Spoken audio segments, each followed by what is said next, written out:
Hello, let me start by introducing myself. My name is Mr. Rawa and I head up the ICT and Computer Science department here at Dubai English Speaking College. Just a special mention for the external candidates that are looking at joining desk. Welcome to the college, and from myself, welcome to the department. So I'm going to talk a little bit about how the A-level IT qualification is structured. You can see that students have to complete 4 exam papers. Paper 1 and Paper 3 are written exam papers, and Paper 2 and Paper 4 are practical exam papers. I just want to mention that the ICT A-level, it's the international version that we run here at desk.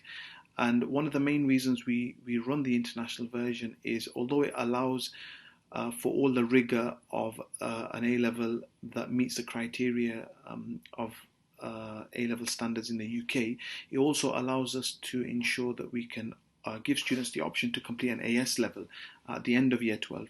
So if students complete paper 1 and paper 2 at the end of year 12 and they decide to finish there, they can do that, and they get an AS level qualification, and they can use UCAS points, or they can drop the subject and do an EPQ, there's the option is available for students if, for example, they wanted to take 4 A levels to begin with and then drop one at the end of year 12. So paper 1 and paper 3 are the written papers, and then paper 2 and paper 4 are the practical papers. Now, paper 1 is all about the theory, and the qualification is run and developed in such a manner that it assumes no prior knowledge. So if you haven't studied ICT before, then it's fine. We look at some of the introductory topics such as online safety and the digital divide, but then students get a little bit more advanced at looking at the hardware that makes up a computer, or the hardware that makes up a network, or the hardware that makes up their smartphone, and then different types of software. Students, this is a practical qualification, so it is about giving students as much opportunity as possible to try out different software and to try out different emerging technologies. So we do have Raspberry Pis in the class. We do have an immense wealth and knowledge and a database of software that we have at the college. The students get the opportunity to try out and to learn and explore. And paper 2 is where they put a lot of that into practice. So students will learn the basics, Office 365, spreadsheets and databases, but then they'll move into some of the multimedia elements, such as sound editing and video editing. And students who enjoy the qualification really excel at the practical side of this qualification. They really enjoy not just learning, but then being able to create something and being able to make a video, or make a sound clip, or create a spreadsheet for a business or a database for a particular enterprise. And they really excel at this side of the qualification. Students can stop there, and once they finish paper 1 and paper 2, they can walk away from the qualification and get the AS level grade. But paper 3 and paper 4 is where things get taken to another level. The ICT qualification merges technology, it merges a bit of computer science, which is the technical side of things, it merges multimedia, and it merges the business and enterprise side of the world that we live in.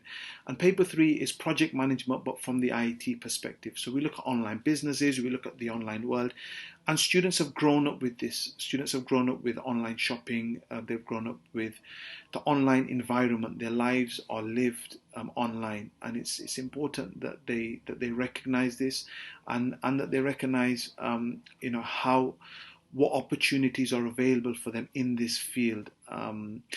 Project management within IT is a huge area, and that's likely to grow. And for the generation of students that we're dealing with, this is a fantastic opportunity to look at the entrepreneurial and the enterprise side of IT project management and what that brings.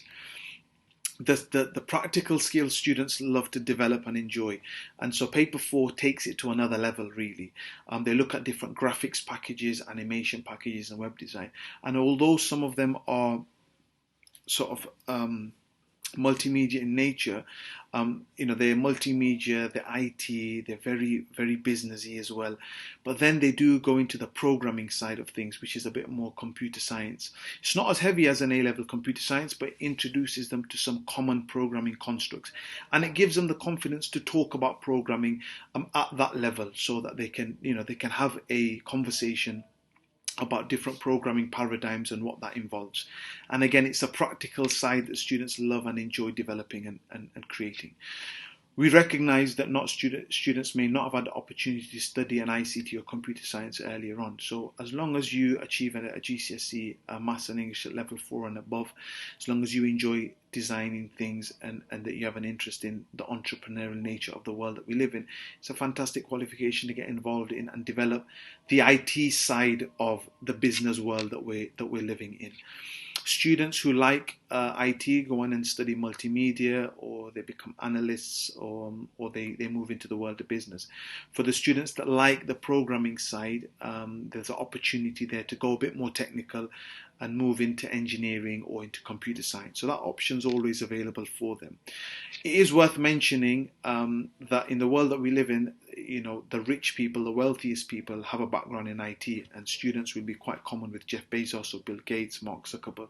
This is the world that we live in at the moment, and IT is a fantastic opportunity to just start that process and see where technology and entrepreneurship combine and how they complement each other. And students that like business and that side of things do tend to excel at seeing how the IT side of things plays into the world that we live in. So I look forward to welcoming you onto the qualifications sometime. If you have any questions or queries, then feel free to get in touch. And thank you once again for listening.